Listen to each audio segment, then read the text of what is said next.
Hello everyone, आप लोगों का स्वागत है मेरे एक और वीडियो में। आज का जो टॉपिक होने वाला है वो होने वाला है प्रतियोगिता दर्पण मार्च महीना का, जिसमें हम सब सेट 1 में 25 क्वेश्चन देखेंगे और टोटल मार्च का 3 सेट आएगा। और फिर जब आपका 13 तारीख को अप्रैल का प्रतियोगिता दर्पण आएगा तो फिर 14, 15 और 16 मार्च को हम अप्रैल का करंट अफेयर्स पूरा प्रतियोगिता दर्पण का कर लेंगे। ठीक है, इसका अगर आपको पीडीएफ चाहिए तो टेलीग्राम चैनल का लिंक मैं डिस्क्रिप्शन में दे दिया हूं, जाकर ज्वाइन कर सकते हैं। और चैनल पे नए हैं तो चैनल को जरूर सब्सक्राइब कर लेंगे।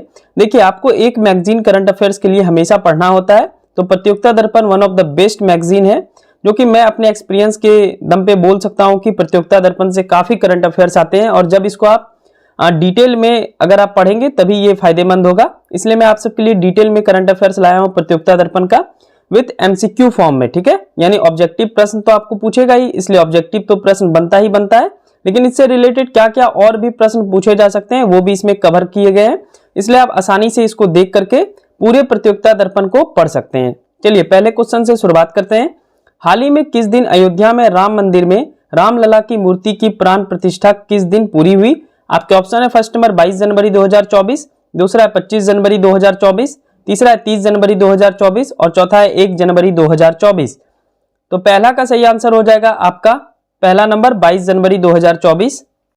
अब इस क्वेश्चन से रिलेटेड यानी राम मंदिर से रिलेटेड क्या क्या क्वेश्चन आपके एग्जाम में आ सकते हैं उसे भी हम सब देखते हैं। इसी को बोलते हैं डिटेल करंट अफेयर्स। ठीक है, तो 84 सेकंड की विशेष मुहूर्त 22 जनवरी 2024 को दोपहर 12:29:08 से लेकर के 12:30:32 तक रहा था।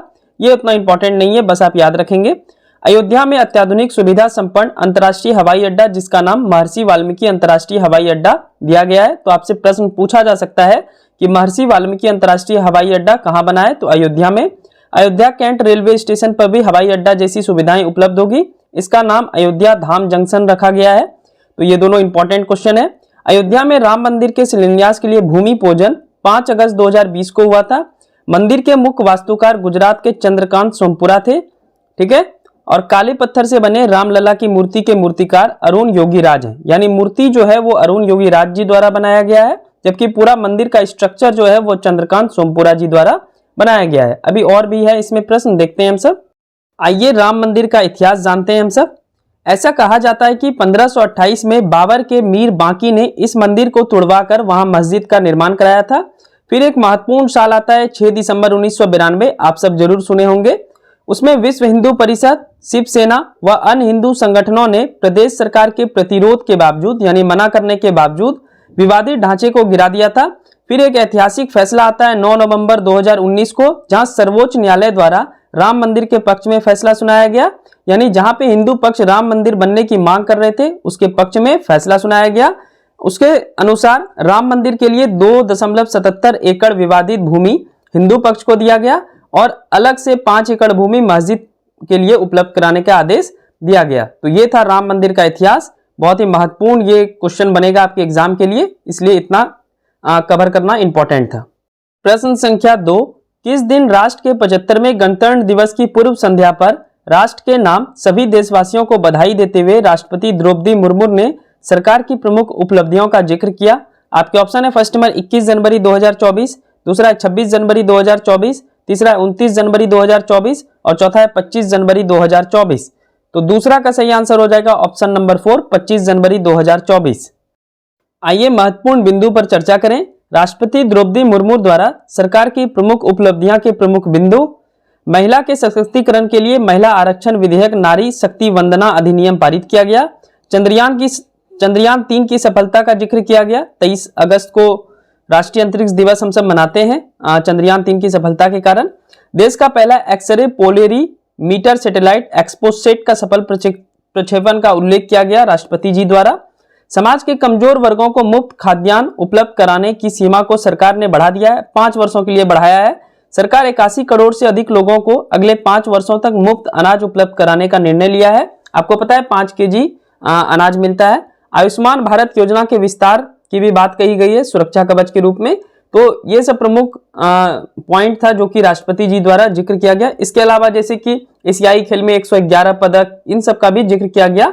बस एक बार इसको आप याद रख लें, ठीक है, नॉर्मल तरीके से बस एक बार पढ़ लें कि क्या क्या प्रमुख बिंदु राष्ट्रपति द्रौपदी मुर्मू जी द्वारा बताया गया। चलिए बढ़ते हैं अगले प्रश्न की ओर।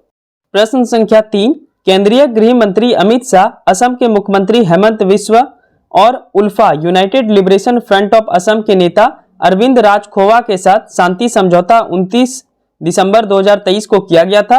उल्फा संगठन को अब औपचारिक रूप से यानी ऑफिशियल तरीके से भंग करने का निर्णय कब लिया गया? आपके ऑप्शन है फर्स्ट नंबर 23 जनवरी 2024, दूसरा है 25 जनवरी 2024, तीसरा है 27 जनवरी 2024 और चौथा है 5 जनवरी 2024। तो तीसरा का सही आंसर हो जाएगा पहला नंबर 23 जनवरी 2024। आइए उल्फा संगठन के बारे में जानते हैं। 29 दिसंबर 2023 के समझौते के अनुरूप ही उल्फा की आम परिषद की अंतिम बैठक दरांग जिले के सिपाझार में 23 जनवरी 2024 को आयोजित हुआ, जहां इस संगठन को भंग करने का निर्णय लिया गया। अब जानते हैं इस संगठन के बारे में हिस्ट्री क्या है। तो यह संगठन 7 अप्रैल 1979 को असम के शिवसागर जिले में असम की स्वतंत्रता के लिए बनाया गया था। इनमें 3 प्रमुख लोग परेश बरवा, अरविंद राजखोवा व अनूप चीतिया शामिल थे। परेश बरवा उल्फा के प्रमुख अभी भी बने हुए हैं, वो उन्होंने अभी शांति समझौता नहीं किया है, लेकिन अरविंद राजखोवा की जो टीम थी उन्होंने शांति समझौता भारत सरकार के साथ कर लिया है। ठीक है, चलिए बढ़ते हैं अगले प्रश्न की ओर। नेक्स्ट क्वेश्चन, क्वेश्चन नंबर 4, 18 महीने से कम समय में ही महागठबंधन से नीतीश कुमार ने अपना त्यागपत्र दे दिया। महागठबंधन का मतलब हो गया नीतीश कुमार की पार्टी जेडीयू और राजद के साथ इन्होंने गठबंधन किया था। तेजस्वी यादव उप मुख्यमंत्री थे, तो अब उस वाले पार्टी से इन्होंने इस्तीफा दे दिया है। नीतीश कुमार 28 जनवरी को कितनी बार बिहार के मुख्यमंत्री पद के लिए शपथ लिया? आपके ऑप्शन है फर्स्ट नंबर 10, दूसरा है 8, तीसरा है 6 और चौथा है 9। तो 4 का सही आंसर हो जाएगा ऑप्शन नंबर 4, 9 बार, यानी 9 टाइम्स इन्होंने मुख्यमंत्री पद के लिए शपथ लिया बिहार के। चलिए डिटेल में जानते हैं। बिहार के राज्यपाल राजेंद्र विश्वनाथ आलेकर ने इन्हें शपथ दिलाया। भाजपा के 2 मंत्री सम्राट चौधरी एवं विजय कुमार सिन्हा को बिहार का उप मुख्यमंत्री बनाया गया, यानी पहले ये राजद के साथ थे, उसके बाद इन्होंने वहां से त्यागपत्र देकर एनडीए में शामिल हो गए, यानी भाजपा में शामिल हो गए। तो भाजपा और नीतीश कुमार की पार्टी जेडीयू, इन दोनों को मिलाकर के एनडीए बना है। ठीक है, एनडीए इसको बोला जाता है। बिहार में कुल 243 विधानसभा सीट है, जिसमें नीतीश कुमार की पार्टी को जनता दल यूनाइटेड को 45, राजद को 79 और भाजपा को 78 सदस्य, जबकि कांग्रेस के विधायकों की संख्या 19 है। बस ये याद रखेंगे आप। क्वेश्चन नंबर 5 बहुत ही महत्वपूर्ण है। 2 सितंबर 2023 को श्रीहरिकोटा स्थित सतीश धवन अंतरिक्ष केंद्र से प्रक्षेपित आदित्य L1 को पृथ्वी से 15 लाख किलोमीटर दूर स्थित L1 लैंग्रेज पॉइंट के पास 6 जनवरी 2024 को स्थापित कर दिया गया। यह कुल कितने दिनों में यहां तक पहुंच पाया? आपके ऑप्शन है फर्स्ट नंबर 123 दिन, दूसरा 129 दिन, तीसरा 121 दिन और चौथा 126 दिन। तो 5 का सही आंसर हो जाएगा ऑप्शन नंबर 4, 126 दिन। आइए इसको डिटेल से चर्चा करते हैं। आदित्य L1 को 6 जनवरी 2024 को अंडाकार कक्षा हेलो ऑर्बिट में स्थापित किया गया। हेलो ऑर्बिट में स्थित L1 बिंदु पर सूर्य व पृथ्वी के गुरुत्वाकर्षण में संतुलन रहता है, यानी इसको ना तो पृथ्वी का गुरुत्वाकर्षण नीचे ला सकता है, ना ही सूर्य अपनी ओर खींच सकता है। तो L1 बिंदु पे संतुलित रहता है गुरुत्वाकर्षण। इस बिंदु पर रहते हुए आदित्य सूर्य से ओझल नहीं हो सकेगा, जिससे सूर्य पर हो रही गतिविधियों की लगातार जानकारी प्राप्त होती रहेगी। आदित्य L1 का कार्यकाल 5 वर्ष अनुमानित है। विभिन्न प्रकार के अध्ययन के लिए 7 वैज्ञानिक पेलोड आदित्य L1 में तैनात किया गया है। देखिए इसका फुल फॉर्म आप याद रखेंगे। तो पहला है visible emission line chronograph, VELC। आइए 6 पेलोड और जान लेते हैं हम सब। दूसरा नंबर है solar ultra violet imaging telescope, SUIT। फिर है solar low energy x-ray spectrometer, SOLEX। उसके बाद है high energy L1 orbiting x-ray spectrometer, Helios. अब ये क्या करेगा? तो यह सीधे तौर पर सूर्य को ट्रैक करेगा। उसके बाद है Aditya solar wind particle experiment. उसके बाद है plasma analyzer package for Aditya. और लास्ट है advance tri axial high resolution digital magnetometer. ठीक है, तो ये कुछ नाम आप याद रखेंगे, किसी का भी फुल फॉर्म आपसे पूछ सकता है। तो आदित्य L1 में 7 पेलोड लगे हुए हैं। अब भारत के संदर्भ में देखिए, अमेरिका, यूरोपीय संघ, जापान और चीन के बाद भारत सौर मिशन करने वाला दुनिया का 5वां देश बन गया है और यह भारत का पहला सौर मिशन था। ठीक है, सौर मिशन से संबंधित महत्वपूर्ण तथ्य को देखते हैं हम सब। सूर्य से पृथ्वी की दूरी 15 करोड़ किलोमीटर है, जबकि आदित्य को पृथ्वी से 15 लाख किलोमीटर की दूरी पर L1 बिंदु पर स्थापित किया गया है। तो 15 करोड़ दूर है सूर्य, लेकिन स्थापित कहां किया है? 15 लाख किलोमीटर की दूरी पर। आदित्य 126 दिनों की यात्रा करने के बाद L1 पॉइंट पर पहुंचा। लैंग्रेज बिंदु से तात्पर्य क्या है? इसका मतलब क्या होता है? तो दो बड़े पिंडों की कक्षाओं के बीच ऐसे स्थान से जहां एक तीसरा छोटा पिंड जो केवल गुरुत्वाकर्षण से प्रभावित होता है। सूरज के चारों ओर पृथ्वी की कक्षा में 5 स्थलों की जानकारी 18वीं सदी के गणितज्ञ व खगोलीय शास्त्री जोसेफ लुई लैंग्रेज ने दिया था। तो इन्होंने L1, L2, L3, L4 और L5 नाम दिया था, तो इनका भी नाम आप याद रखेंगे। चलिए बढ़ते हैं अगले प्रश्न की ओर। क्वेश्चन नंबर 6, किस वर्ष से द्विपक्षीय समझौते के तहत भारत व पाकिस्तान द्वारा अपने परमाणु प्रतिष्ठानों की सूचियों का आदान प्रदान प्रतिवर्ष 1 जनवरी को किया जाता है? आपके ऑप्शन है फर्स्ट नंबर 1988, दूसरा है 1985, तीसरा है 1993 और चौथा है 1995। तो 6 का सही आंसर हो जाएगा पहला नंबर 1988। 1 जनवरी 2024 को यह 33वां सालाना आदान प्रदान था। पहला आदान प्रदान 1 जनवरी 1992 को किया गया था। समझौता 1988 में हुआ था, लेकिन पहला 1992 में किया गया था।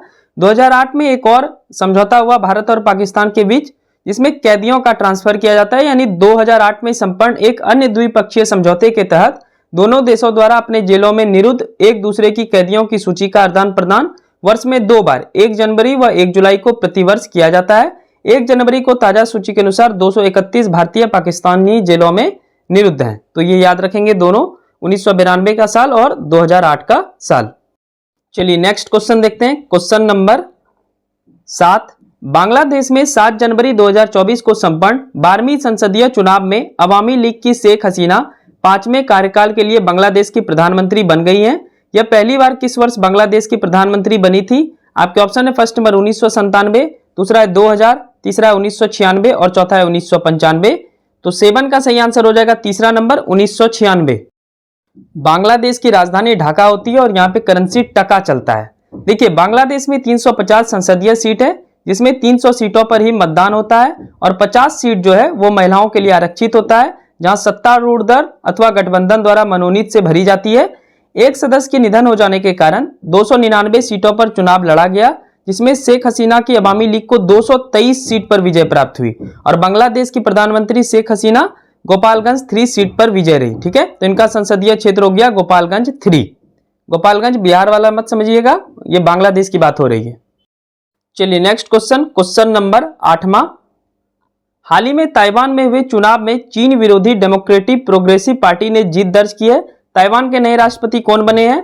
आपके ऑप्शन है फर्स्ट नंबर बी किम लुइस सियाओ, दूसरा है लाई चिंग ते, ये ताइवान काट देंगे, ये गलती से लिख गया है। तीसरा है आंग सान सू के और चौथा है सियामो बी खैम। तो 8 का सही आंसर हो जाएगा दूसरा नंबर लाई चिंग ते। अब ताइवान के नए राष्ट्रपति कौन है? लाई चिंग ते।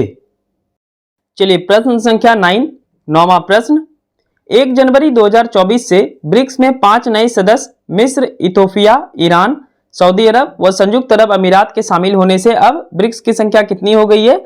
आपके ऑप्शन है फर्स्ट नंबर 9, दूसरा है 8, तीसरा है 6 और चौथा है 10।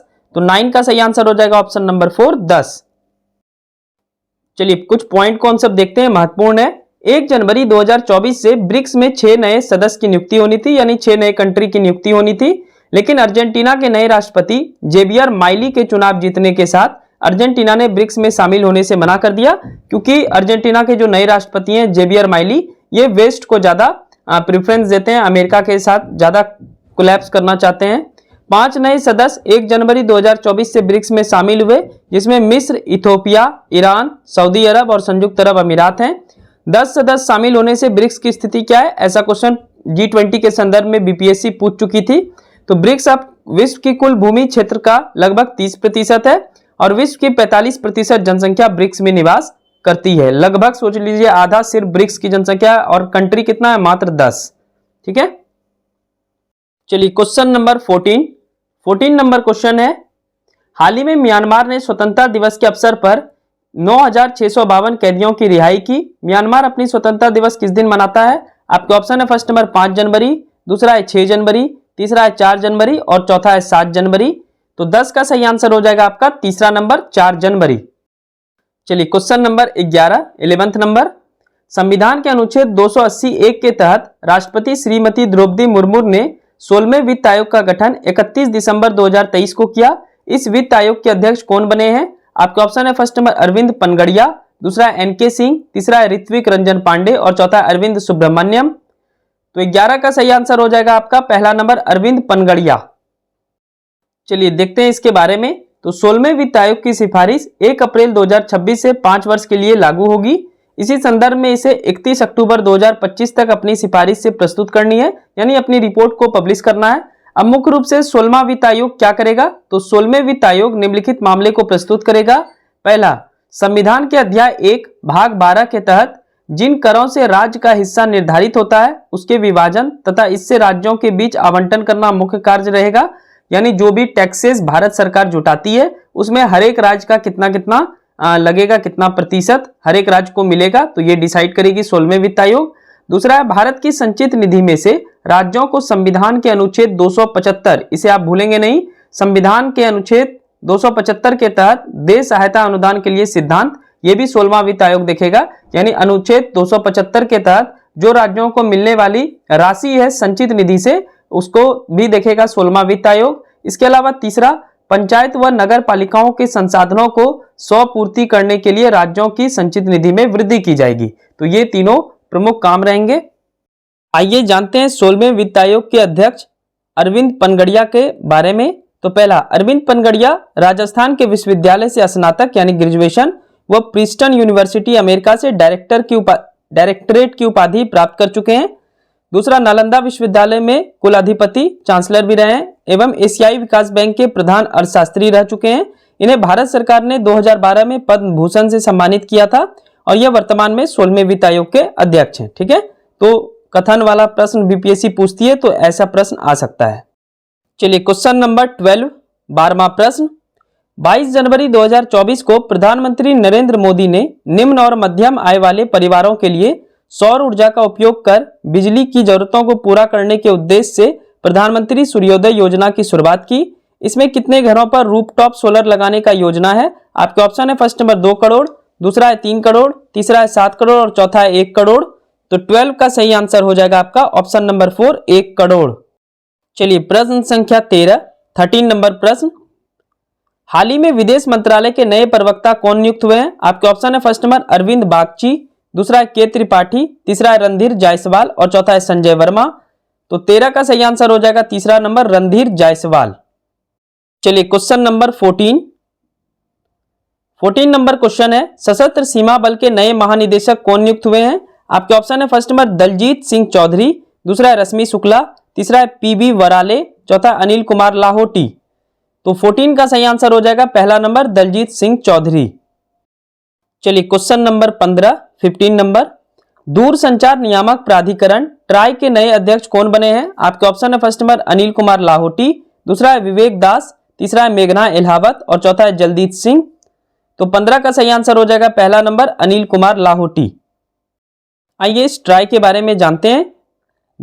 भारतीय दूरसंचार नियामक प्राधिकरण का गठन संसद द्वारा पारित ट्राई एक्ट 1997 के तहत 20 फरवरी 1997 को किया गया था। इसके पहले अध्यक्ष एसएस सोढ़ी थे। क्वेश्चन नंबर 16वां प्रश्न, हाल ही में न्यायमूर्ति पीबी वराले सर्वोच्च न्यायालय के न्यायाधीश नियुक्त हुए हैं। किस अनुच्छेद के तहत राष्ट्रपति या उसके द्वारा नियुक्त व्यक्ति द्वारा सर्वोच्च न्यायालय के न्यायाधीश को शपथ दिलाई जाती है? आपके ऑप्शन है फर्स्ट नंबर अनुच्छेद 124(2), दूसरा अनुच्छेद 124(6), तीसरा अनुच्छेद 124(5) और चौथा अनुच्छेद 124(1). तो 16 का आंसर हो जाएगा आपका दूसरा नंबर अनुच्छेद 124(6). क्वेश्चन नंबर 17वां प्रश्न, 75वें गणतंत्र दिवस के अवसर पर राष्ट्रपति श्रीमती द्रौपदी मुर्मू ने 22 जनवरी 2024 को नई दिल्ली के विज्ञान भवन में प्रधानमंत्री राष्ट्रीय बाल पुरस्कार 2024 कितने बच्चों को पुरस्कृत किया गया? आपके ऑप्शन है फर्स्ट नंबर 21, दूसरा है 22, तीसरा है 19 और चौथा है 23। तो 17 का सही आंसर हो जाएगा आपका तीसरा नंबर 19। प्रधानमंत्री राष्ट्रीय बाल पुरस्कार 2024 ठीक है वितरित किया गया। चलिए पॉइंट वाइज समझते हैं, 1-2 पॉइंट है इससे रिलेटेड। बिहार में एमडी हुसैन को कला एवं संस्कृति में पुरस्कार मिला। वर्ष 2024 में केंद्र पुरस्कार विजेताओं में 9 लड़के व 10 लड़कियां शामिल थी, यानी टोटल 19। ठीक है, चलिए नेक्स्ट क्वेश्चन नंबर 18। हाल ही में ब्राजील के मारियो जुगालो का 92 वर्ष की आयु में निधन हो गया। इनका संबंध किस खेल से था? आपके ऑप्शन है फर्स्ट नंबर हॉकी, दूसरा है क्रिकेट, तीसरा है बैडमिंटन और चौथा है फुटबॉल। तो 18 का सही आंसर हो जाएगा ऑप्शन नंबर 4 फुटबॉल। 1-2 पॉइंट है इससे रिलेटेड। ब्राजील द्वारा 1958 और 1962 में फुटबॉल विश्व कप जीता गया था, उसमें जगालो स्ट्राइकर थे। फिर 1970 में ब्राजील ने इटली को हराया था 4-1 से, तो वो अपना तीसरा विश्व कप जीते थे। उस टाइम जगालो ब्राजील टीम के कोच थे, तो ये इनकी महत्वपूर्ण उपलब्धि थी। चलिए नेक्स्ट क्वेश्चन नंबर 19, 19वां प्रश्न। देश में पहले पूर्ण बालिका सैनिक स्कूल की स्थापना कहाँ की गई? इस स्कूल का नाम संविदा गुरुकुल गर्ल्स है। इसका उद्घाटन राजनाथ सिंह ने 1 जनवरी 2024 को मुख्यमंत्री योगी आदित्यनाथ के साथ मिलकर किया। आपके ऑप्शन है फर्स्ट नंबर इटावा उत्तर प्रदेश, दूसरा है मथुरा वृंदावन उत्तर प्रदेश, तीसरा है सूरत मध्य प्रदेश, सॉरी यहाँ पे सूरत गुजरात होगा, चौथा है गांधीनगर गुजरात। तो 19 का सही आंसर हो जाएगा दूसरा नंबर, मथुरा वृंदावन उत्तर प्रदेश में पहला बालिका सैनिक स्कूल की स्थापना की गई, जिसका नाम है संविदा गुरुकुल गर्ल्स सैनिक स्कूल। ठीक है, सेशन अच्छी लग रही हो तो सब्सक्राइब कर लेंगे चैनल को। अभी भी 5 क्वेश्चन बचे हुए हैं। चलिए नेक्स्ट क्वेश्चन 20। हाल ही में इशफाक हमीद को कला एवं संस्कृति में प्रधानमंत्री राष्ट्रीय बाल पुरस्कार 2024 प्राप्त हुआ। इनका संबंध किस जगह से है? आपके ऑप्शन है फर्स्ट नंबर अरुणाचल प्रदेश, दूसरा है मेघालय, तीसरा है जम्मू कश्मीर और चौथा है लद्दाख। तो 20 का सही आंसर हो जाएगा तीसरा नंबर जम्मू कश्मीर। चलिए क्वेश्चन नंबर 21, 21वां प्रश्न। वर्ष 2023 में प्रदर्शित फिल्मों व टेलीविजनों के लिए हॉलीवुड का 81वां गोल्डन ग्लोब पुरस्कार का वितरण अमेरिका के कैलिफोर्निया में 7 जनवरी 2024 को किया गया। ड्रामा सीरीज में सर्वश्रेष्ठ अभिनेता का पुरस्कार किसे मिला? आपके ऑप्शन है फर्स्ट नंबर सिलियन मर्फी, दूसरा है पॉल जियामाटी, तीसरा है रॉबर्ट डाउरी जूनियर और चौथा है क्रिस्टोफर नोलन। तो 21 का सही आंसर हो जाएगा पहला number Cillian Murphy. Golden globe award 2024 के बारे में समझते हैं। सर्वश्रेष्ठ अभिनेता म्यूजिकल या कॉमेडी में मिला है पॉल जियामाटी को, जो दूसरा नंबर ऑप्शन था, और ड्रामा में मिला है सिलियन मर्फी को। ओपेनहाइमर पिक्चर का नाम है। फिर सर्वश्रेष्ठ अभिनेत्री की बात करें तो ड्रामा में मिला है लिली ग्लेडस्टोन को। पिक्चर का क्या नाम था? Clears of the flower moon. और दूसरा है म्यूजिकल या कॉमेडी में मिला है एग्मा स्टोन को पुअर थिंग्स के लिए। सर्वश्रेष्ठ निदेशक इस बार बने क्रिस्टोफर नोलन ओपेनहाइमर पिक्चर के लिए। फिर नीचे देखिए सर्वश्रेष्ठ फिल्म ड्रामा सीरीज में मिला है ओपेनहाइमर को और म्यूजिकल या कॉमेडी में मिला है पुअर थिंग्स को। बस इतना ही आपको याद रखना है। सह अभिनेता अभिनेत्री और सह अभिनेता नहीं पूछता है। ठीक है, चलिए नेक्स्ट क्वेश्चन देखते हैं। Question number 22। राज्य और राष्ट्रीय स्तर पर खेलों को बढ़ावा देने तथा खेलों के विकास के क्षेत्र में महत्वपूर्ण भूमिका निभाने वाले खेल निकायों को राष्ट्रीय खेल पहचान पुरस्कार 2023 दिया गया। नवोदित युवा प्रतिभा की पहचान एवं पोषण श्रेणी में किन संस्था को दिया गया? आपके ऑप्शन है फर्स्ट नंबर जैन मानित विश्वविद्यालय बेंगलुरु, दूसरा है उड़ीसा माइनिंग कॉर्पोरेशन लिमिटेड, तीसरा है भारतीय खेल प्राधिकरण, चौथा इनमें से कोई नहीं। तो 22 का सही आंसर हो जाएगा पहला नंबर जैन मानित विश्वविद्यालय बेंगलुरु। एक और श्रेणी में इस क्षेत्र में पुरस्कार दिया गया है, तो कॉर्पोरेट सामाजिक उत्तरदायित्व के माध्यम से खेलों को प्रोत्साहन करने का पुरस्कार किसे मिला है? उड़ीसा माइनिंग कॉर्पोरेशन लिमिटेड को मिला है। एक और अवार्ड भारत सरकार की महत्वपूर्ण है, तेंजिंग नॉर्गे राष्ट्रीय एडवेंचर पुरस्कार 2022 4 श्रेणी में दिया जाता है। तो पहला सुश्री सविता कंसवाल को मिला है मरणोपरांत, ये पर्वतारोही थी। दूसरा है तुलसी चैतन्य मोथुकुरी, ये तैराक में मिला है इनको। तीसरा अंशु कुमार तिवारी स्काई डाइविंग आसमान से कूदना। 4 है प्रवीण सिंह पर्वतारोहण में मिला है लाइफ टाइम के लिए। ठीक है, तो ये 4 भी आप नाम याद रखेंगे, कोई भी आ सकता है। चलिए देखते हैं नेक्स्ट प्रश्न। नेक्स्ट क्वेश्चन देखते हैं। ऐसे आप डिटेल में ही करंट अफेयर्स पढ़ा करें, तभी आपका एग्जाम अच्छे ढंग से निकलेगा। 23 है किराना घराने की प्रसिद्ध शास्त्रीय गायिका प्रभा अत्रे का 92 वर्ष की आयु में 13 जनवरी 2024 को पुणे में निधन हो गया। इन्हें किस वर्ष पद्म विभूषण से सम्मानित किया गया था? आपके ऑप्शन है फर्स्ट नंबर 2003, दूसरा है 2004, तीसरा है 1999 और चौथा है 2002। तो 23 का आंसर हो जाएगा ऑप्शन नंबर 4 2002। इन्हें 1990 में पद्मश्री पुरस्कार भी दिया गया था। चलिए क्वेश्चन नंबर 24 देख लेते हैं हम सब। इसका भी और 2 सेट आएगा मार्च के प्रतियोगिता दर्पण का। 27वें राष्ट्रीय युवा महोत्सव का आयोजन 12 से 16 जनवरी 2024 को स्वामी विवेकानंद की जयंती के अवसर पर कहां हुआ? आपके ऑप्शन है फर्स्ट नंबर पुणे महाराष्ट्र, दूसरा है नासिक महाराष्ट्र, तीसरा है इंदौर मध्य प्रदेश और चौथा है बेंगलुरु कर्नाटक। तो 24 का सही आंसर हो जाएगा आपका दूसरा नंबर नासिक महाराष्ट्र। चलिए next question, question number 25, 25 number question देख लेते हैं हम सब और आखिरी प्रश्न है आज के सेट का। हाल ही में किनके द्वारा वाई इंडिया मैटर्स पुस्तक लिखा गया है? आपके ऑप्शन है first number doctor S Jaishankar, दूसरा है दिनेश खारा, तीसरा है शिवराज बी पाटिल और चौथा है निर्मला सीतारमन। तो 25 का आंसर हो जाएगा पहला नंबर डॉक्टर एस जयशंकर। और ये बुक मैं पढ़ने वाला हूं कुछ ही दिनों में ऑर्डर कर दिया हूं, तो जल्द ही आने वाला है। वाई इंडिया मैटर्स पुस्तक को पढ़ा जाएगा। तो ये था आपका प्रतियोगिता दर्पण 2024 मार्च का सेट नंबर 1, जिसमें हम सब 25 क्वेश्चन देखे। अगला सेट में कुछ और प्रश्न देखेंगे और जो कि कल ही आएगा, और परसों फिर पार्ट 3 आएगा। उसके बाद अप्रैल का जो करंट अफेयर्स है, अप्रैल का जो प्रतियोगिता दर्पण है, उसका मैगजीन जो है वो लगभग आपका 13 मार्च को हमारे शहर में आ जाता है।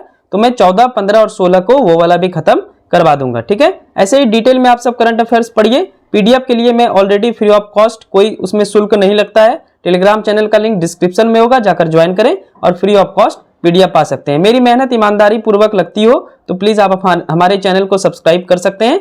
और मैं वही पढ़ाऊंगा जो आपके एग्जाम से रिलेटेड है, भाषणबाजी कम रहता है हमारे चैनल पे, इसलिए आप ध्यानपूर्वक पढ़ें। ठीक है, thank you so much and bye bye.